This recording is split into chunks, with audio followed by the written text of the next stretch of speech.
Oh, hello and welcome to another edition of the podcast. Today we will be discussing about Islamophobia in the UK. Obviously, there were various incidents within the last week or so. So that is why I felt, we need to speak about Islamophobia in society. As usual, we have the wonderful Zakir Hussein with us today. So we will be actually analyzing why, what, where, um, all the questions that needs to be answered.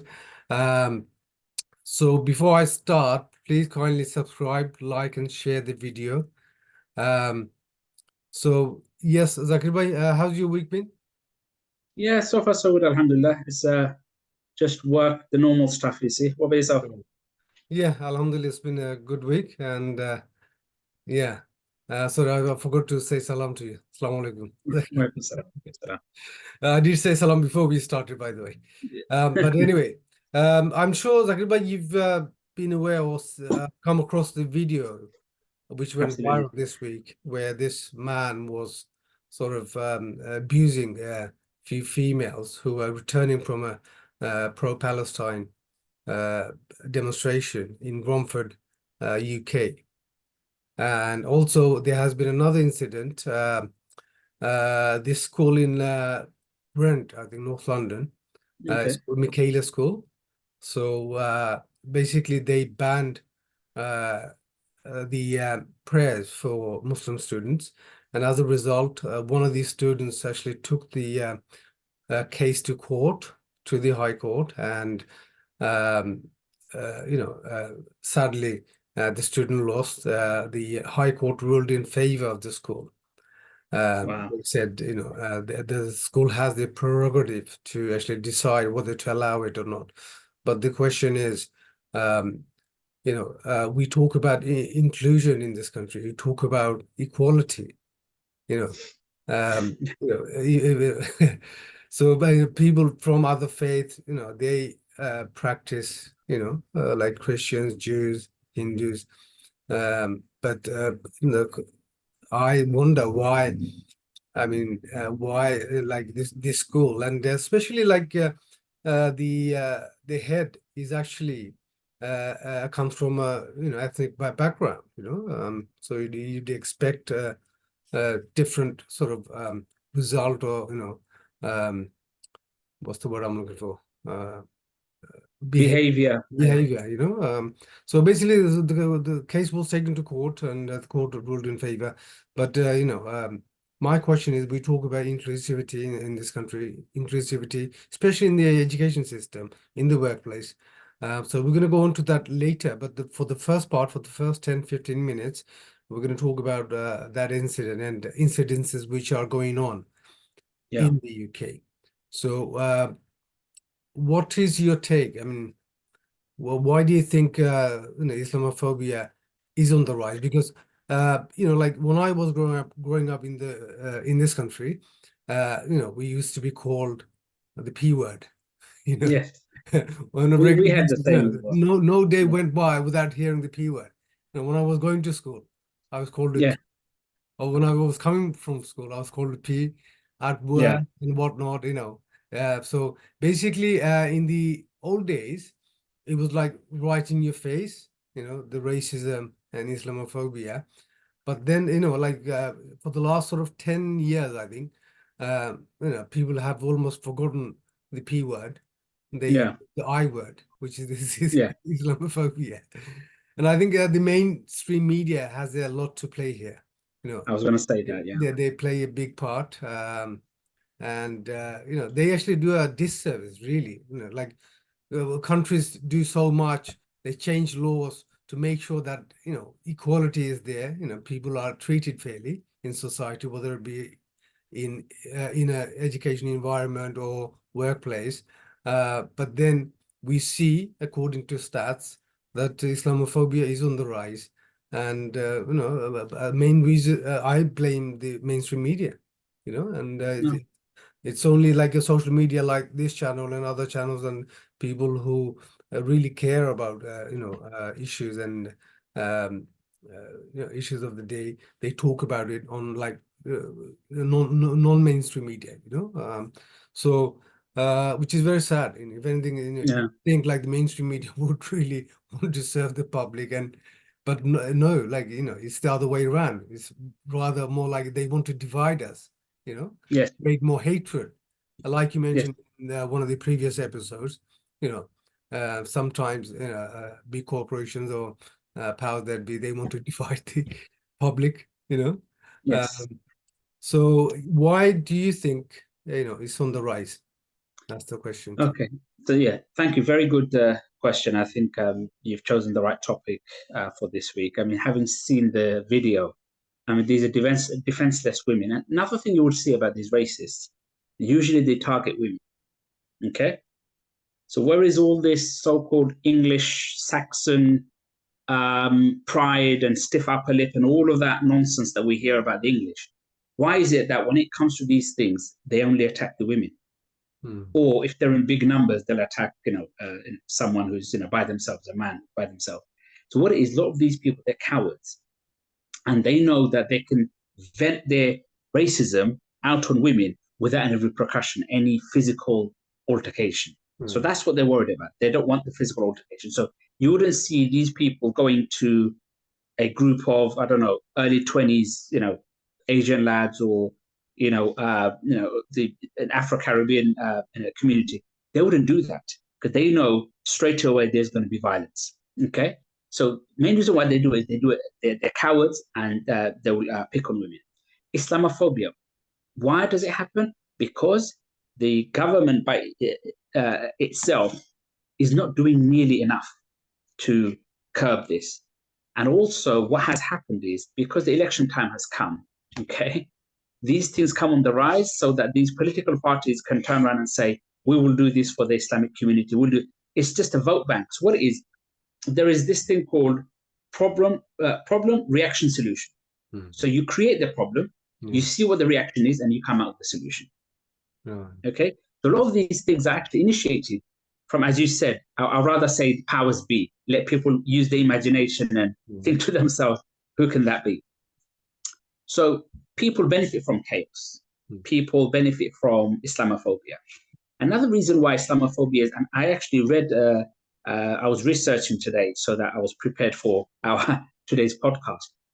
The UN has said that alarming levels of Islamophobia is in America and the Western countries. Now, even though Australia is in the eastern part, unfortunately through colonization and through murdering and savagery, the if you want to call it, the Europeans who went over there became the dominant force.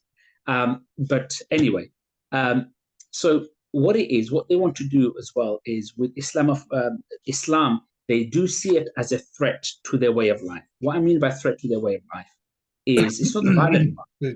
Islam says don't drink, but how much does the alcohol industry worldwide bring in? Probably $1 trillion. Yeah. It says no gambling. That's another $1 trillion. It says no interest. That's probably another 3-4 trillion. So at every stage, all these vices, Islam is the only religion that says no, stop.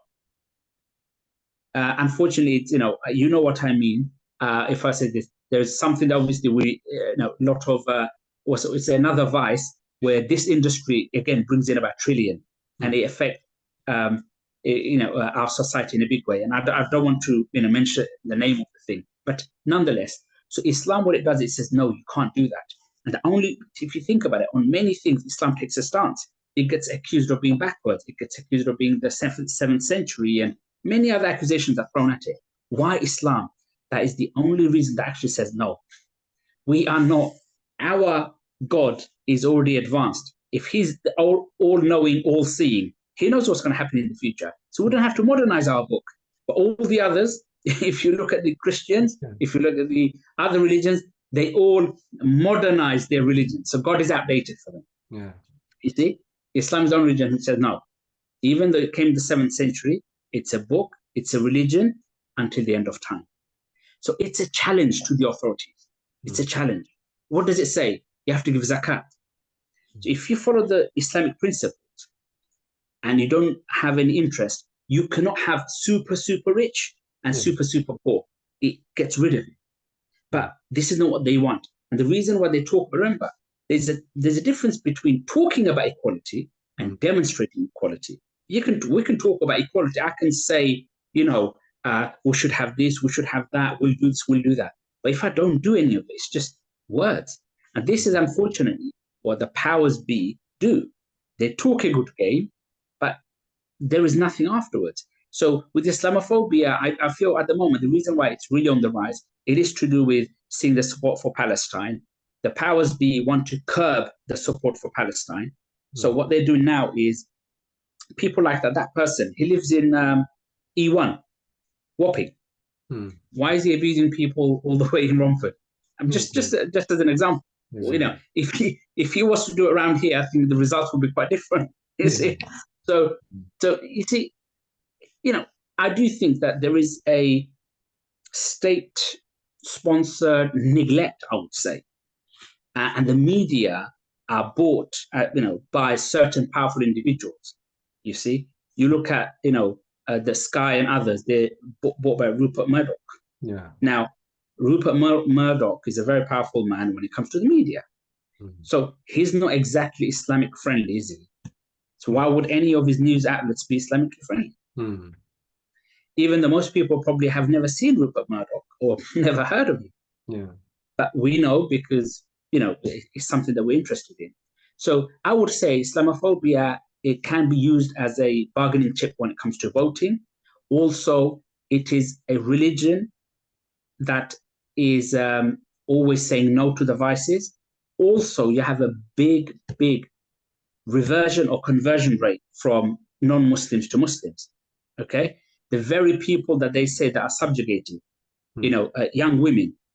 Most of the new converts are, from 18 to 25, white middle-class women. And, so everything, and highly educated. And highly educated. So you can't turn around and say, there was a figure I came across, I think, recently, where it showed 80% of the reverts tend to be sort of at least minimum graduate level. Yeah, absolutely. Because they're reading the religion. What has happened also with the Palestine issue, the hypocrisy, the clear hypocrisy has become, it's become too plain for everyone to see. Again, I don't want to get into too much politics, but I think everyone knows this, which is you see the way a certain country in the Middle East is treated, then you see how another country, again in the Middle East, is treated. One destroys the consulate of another country, that's fine. But as soon as the other one retaliates, they have been aggressive. Any child would know. So our politicians nowadays, unfortunately, they go into parliament and it's become quite a, worrying sign that the general public can see that where the wrong is. But our politicians are saying something different. So don't our politicians see what we are seeing, or do they choose not to see?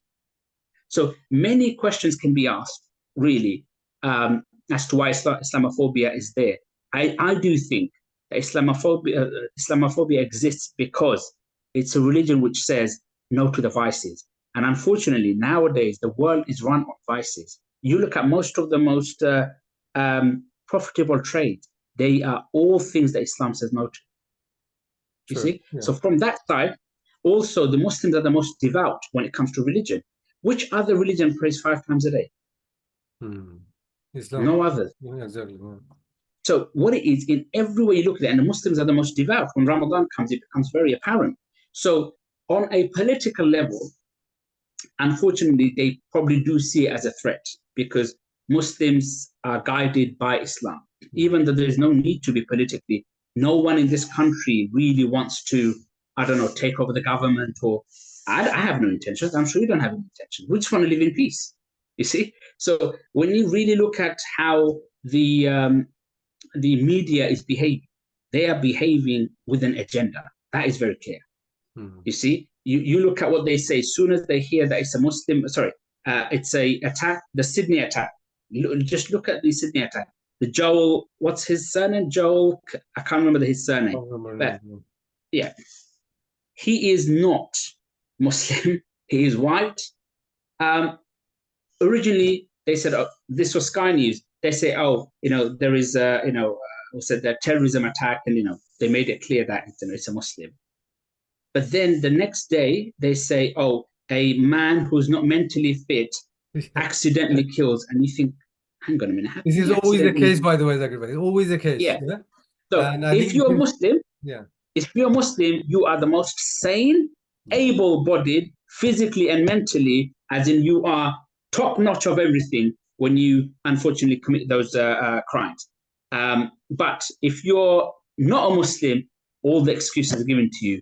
Mentally, there's something wrong with you. Your childhood wasn't, very good. Yeah. They'll give you all the excuses in the world, even before talking to your family. So the media is the biggest culprit, I will say. And because the media is powerful, unfortunately, sometimes governments feel they have to pander to the media. So there is, in reality, in practice, I can't see any real freedom, any real justice when you look at how things are. Palestinians are dying. You see, they say, oh, Palestinians died. But when it comes to Israelis, they say Israelis killed. Our point is be fair on both sides. Okay? We condemn any types of innocent murder. No one would disagree with that. But what we do not like is you say here the children have died and there the children have been killed. There have been false stories saying children have been decapitated. And when it's become clear that that's wrong, there was no apology. Why? If you start treating people differently, you will have division within your country. You talk about you want to unite the country, but everything you do becomes a division. So with the media, I think a lot of the responsibility lies with them, and they are responsible for a lot of the crimes that happen. The Islamophobia, I blame it squarely onto media and how they handle it. Look at the protests, the Palestinian protests. Oh, these are hate marches. Just imagine. They say to the rest of the world, these European countries, oh, look at our countries. We have freedom. You can protest when you're not happy with something. Well, we saw what kind of protests you allow and what kind of protests you don't allow. So when push comes to shove, you really actually can see how, the freedom is actually not there. And I remember once, this person as well, Shahid Bolson. He said something very interesting. He turned around and said, look, listen, if you had, what kind of freedom do they give? Freedom in trivialities, things that don't really matter.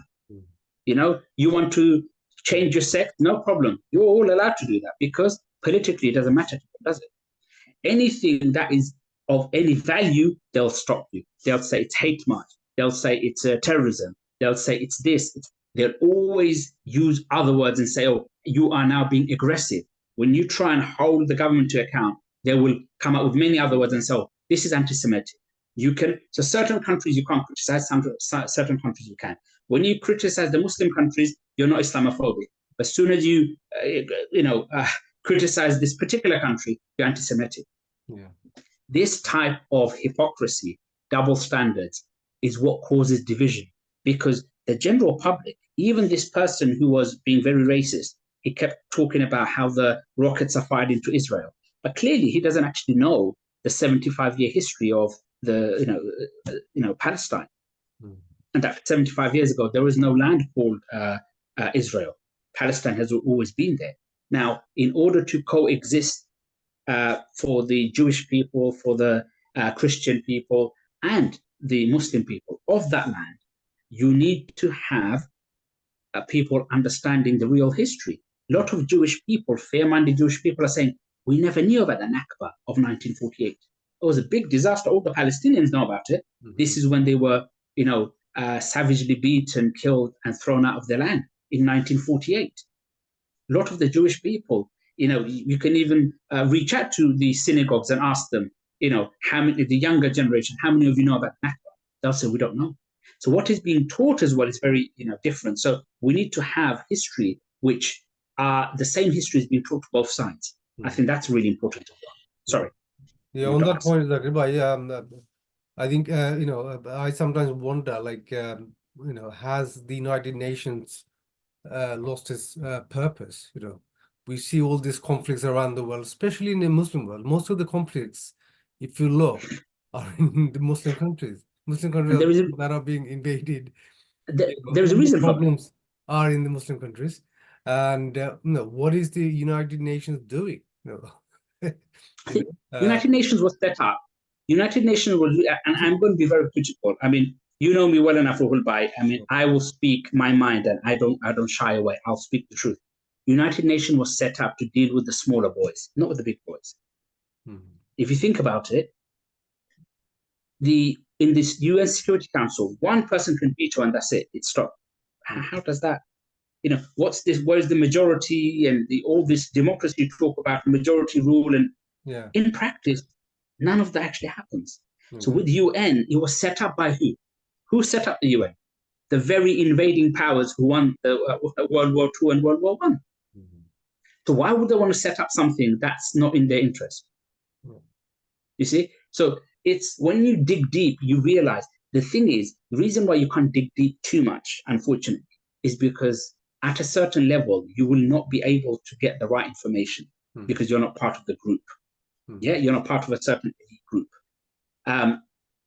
For those who are able to read history and actually speak to historians, let's speak to Jewish historians like Norman Finkelstein, Ilan Pape, Gabor Mate. These are fair-minded, good, moral, ethical Jewish people.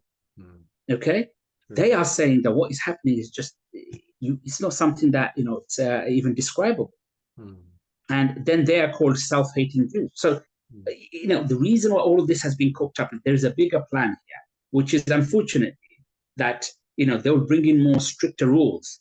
And then they'll say, well, we're bringing in these rules because of these reasons. But these reasons were already created by the powers that be.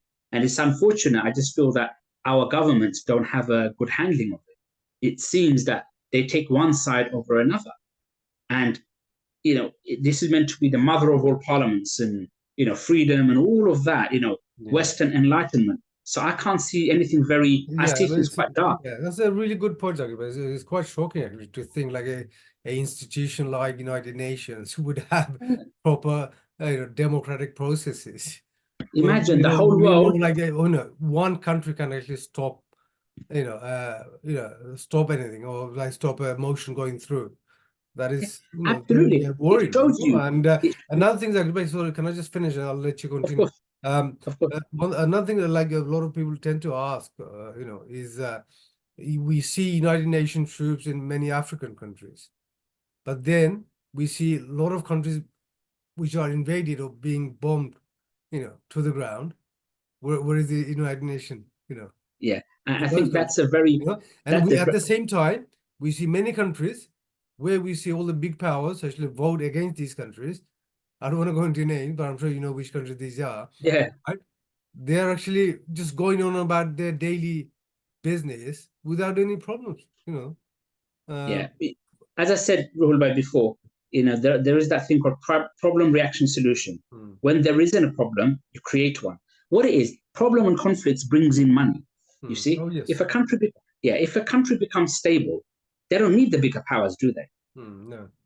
If like, for example, a country like, say Singapore, they're managing themselves well, or even Malaysia, they're managing themselves quite well. What unfortunately happens is these powers that be, they will create a crisis in order to go into that country. And what they do is in the and especially Muslim countries, another thing you have to understand, the reason why, and you probably know this already, reason why they target Muslim countries. If you look at the Muslim countries, most of them have oil or natural resources. Yeah, that's one. And again, obviously, it goes back to the days of the Crusaders. You see, a lot of people don't actually understand. People might say, well, no, that's 1,000 years ago. No, this still continues. Because when General Allenby went into Jerusalem with General Goro, which is a French general, he actually kicked, this is documented, he actually kicked the gravestone of Salahuddin Ayyub, saying, Salahuddin, we have come, wake up. Right. Something that happened 800 years ago. They are still within themselves bitter about the outcome, which was 800 years ago. So a lot of these things, this is a mixture of Christian evangelism and many other things are all interconnected. But unfortunately, the powers that be keep us so busy with so many distractions that you and me are talking about it, but how many people are actually talking about it? This is our life, our future, our children's future. Exactly. But we are unfortunately divided so that we fight amongst each other. What I will say is, if there are any non-Muslims watching, especially from the white ethnicity, what I will say to you is, your struggles and our struggles are exactly the same. Before we were here, where I live, very close Shadwell, where I live, the area of Bluegate Fields, that was known as a red light zone. Unfortunately, women had to sell themselves for a loaf of bread. When Jack the Ripper was doing what he was doing in this area, the reason why he killed so many women is because they had to sell themselves for food. Now, this British Empire was the richest at that time.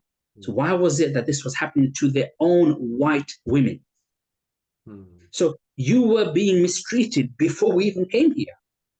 So who was mistreating you? Now you're saying it's the Asians that are the problems, or the black people that are problems, or Hispanic. Your problems were always there. All the elite have done is got you to fight with us and say, oh, we're taking your jobs. So when we weren't here, again, they don't teach them in history. How many people from the, unfortunately, the white background, if you call it the white working class background, actually know what used to happen in these areas? They used to have what's called chimney boys, 3, 4-year-old boys used to go down chimneys to clean the chimneys. 3, 4-year-olds. And this wasn't too long ago, 100 years ago. In this civilized, enlightened country, you had young children.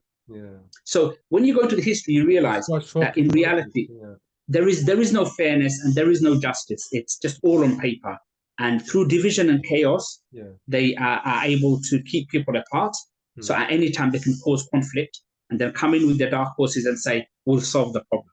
If there is no problems, why do you need people who are, highly educated, or people of, high posts? You don't need them. Yeah, so if you have chaos, you do need them. Also on that point, Zaki, but before I forget, obviously we see, time and time again, the immigrants are being blamed, purely because of the reason that you just mentioned, just now. Anything that goes wrong in society, blame the immigrants. We see that every time. And I think a classic example of Islamophobia would be when Donald Trump actually became the president. I'm sure you remember. Absolutely. He was the Islamophobia was the #1 issue for this guy to become the president of America. There you go, because itself. And he like used Islamophobia so well. It's like, nobody thought in their wildest dreams like this guy would actually win, but he did, and he won with a big majority. There you go. And he straight after coming into power, he banned a lot of Muslim countries like Afghanistan, Iran, and many Muslim. Yeah, absolutely. But the irony is he actually married a foreign woman himself, and some of his family are married into like foreigners. Absolutely. He himself, his mother's Scottish. So this is another thing as well, Mumbai. Who does the land of America belong to? The Native Americans. Native Americans. So why is it that you have a big majority white population in that country? Because they went over there and they massacred. This is European history. They massacred the population. They did the same in Canada. They did the same in Australia. They did the same in New Zealand. They went there and they butchered the masses, only kept enough as slaves, to do their bidding. So unfortunately, this is the arrogance, unfortunately, of the Europeans, that they can go and conquer another land and then they say you can't have immigrants, but you yourselves are immigrants. That land doesn't belong to you. Just because of taking your swords and your pistols and you butchered people on a scale that no other ethnicity has been able to butcher people. And that makes you civilized. If you look at the European history, they have killed the most people. World War I, World War II was not done by a black man or an Asian man or a Chinese man or an Indian man. It was done by Adolf Hitler, who was a white German. Exactly. World War I, who started all those? Austria, Central Europe, white people. Then to say that immigrants are the problem, that this is the problem, this is totally wrong. When you look at history, you see the savagery that came about. So it's so hypocritical for Donald Trump to say, oh, immigration is a problem. But you yourself are immigrant. Your mom's Scottish and your father's German, as far as I understand. Very So true. where is your Americanness? Yeah, So that's a very it's good just point. hypocrisy. Very good point. Very good point. Yeah, so obviously we're coming to an end. We've got another 5 minutes. I just want to touch on like humanity, like we saw the video that went viral with that man like attacking or abusing, not attacking, sorry, Yeah. abusing these women in Romford. Nobody, I was surprised. Like, we live in a time in an era, like, people just don't care. Like how, like, you see this guy, a male, like, abusing these 4 or 5 women, like who are walking through a parade, and nobody like even bothered to like intervene. Like, where is the humanity? It's been driven out. So again, it's the same tactics that's been used. So in Nazi Germany, these women could have been, any of our like sisters or mothers. absolutely. So what it is, you would see that it's the same trick that's been used. So when you demonize a people to a point where they're seen as people who come and they are just taking our, money, they're taking our houses, and they're not giving anything back. They almost as if they make the Muslims seem as they're parasites. So the sympathy of the average man or woman goes down. This is exactly what Goebbels, who was part of Hitler's, he was the man who was, the propaganda. This is the Rupert Murdoch of back then, if you want to call it. I don't want to draw in, but he was he was the guy for propaganda.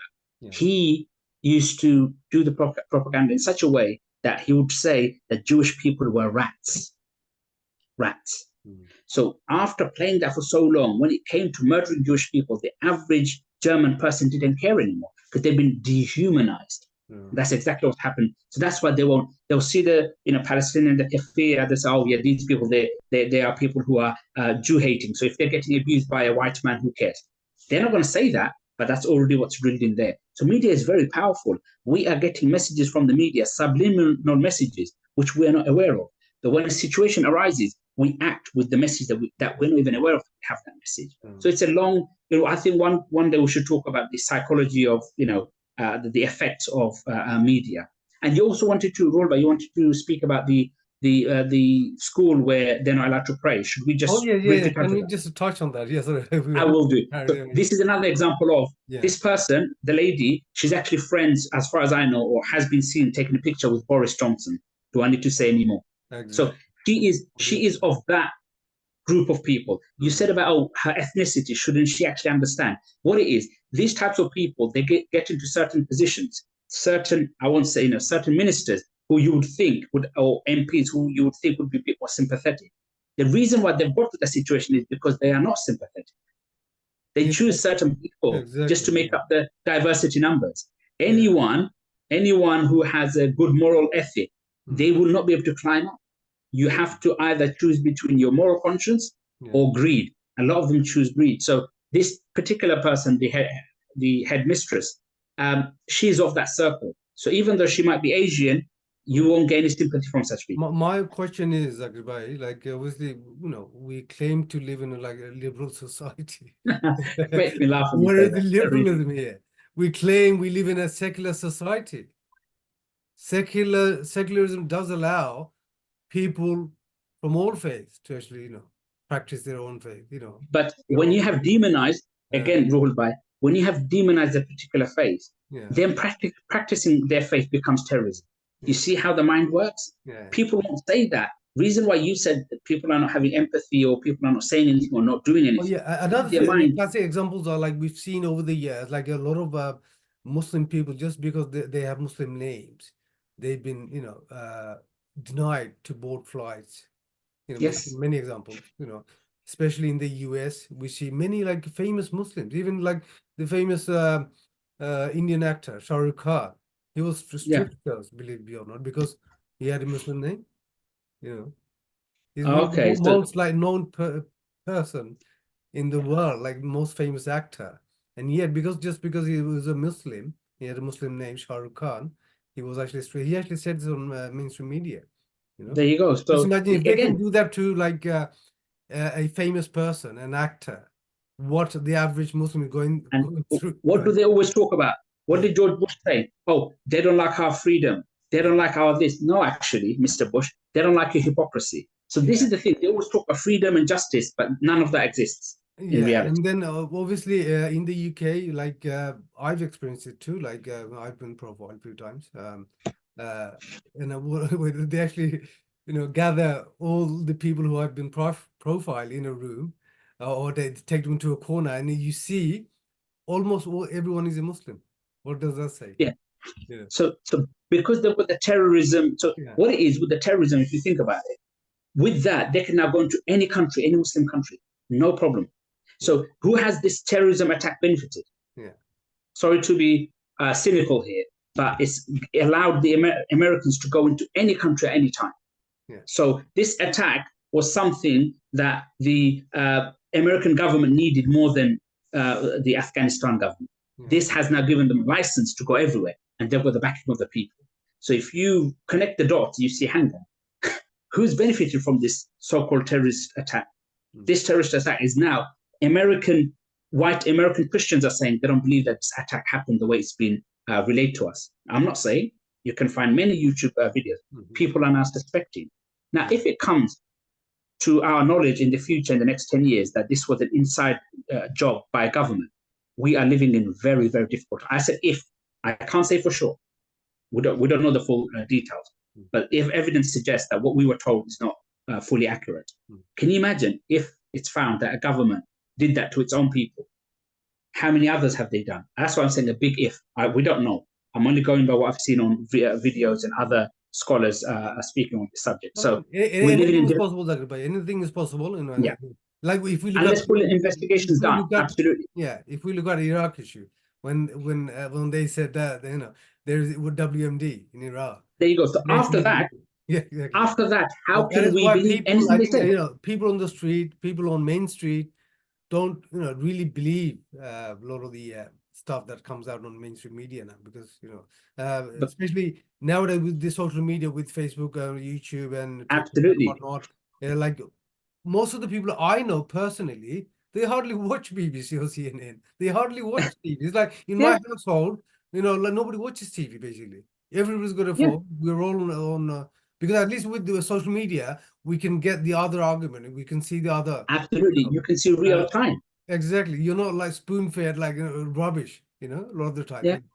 So can you imagine then, Ruhul, on that point, if I could just add, so before the social media age, what were we being fed? And was it correct? Was it accurate? Was it true what they were telling us? Obviously, there was newspapers at the time, so that was. Like, I'm saying, so knowing that the governments do a lot of lying,